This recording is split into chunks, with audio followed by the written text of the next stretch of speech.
Dapatkan keuntungan meskipun berupa pembelian bunga. Meriyati mendengarkan, bukan hanya sebagai seorang istri, tetapi sebagai teman sejalan dalam prinsip hidup. Ia memahami maksud suaminya, bukan hanya menjaga dirinya dari konflik kepentingan, tetapi juga menjaga marwah kehidupan mereka sebagai keluarga yang hidup jujur dan bersih.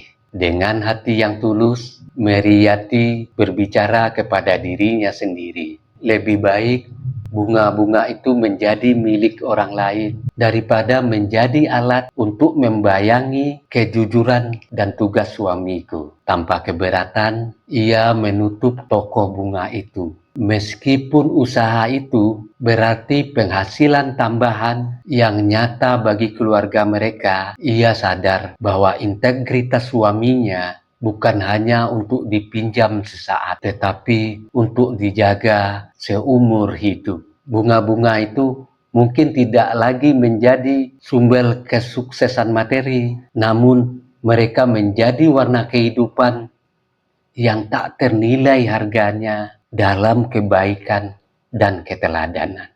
Kisah ini bukan sekedar cerita seorang istri yang rela menutup usaha.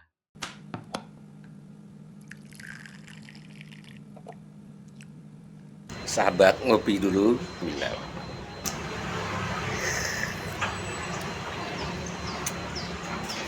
Bagi sahabat yang mau sloki unik ini, sloki tengkorak, ya silahkan klik keranjangnya ya.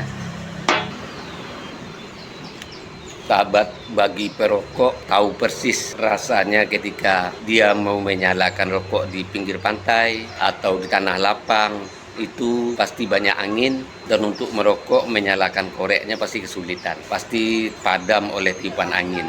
Tapi semuanya tidak akan terjadi lagi jika korek kita ini kapasitas gasnya besar dan apinya kuat, tidak akan padam ditiup angin.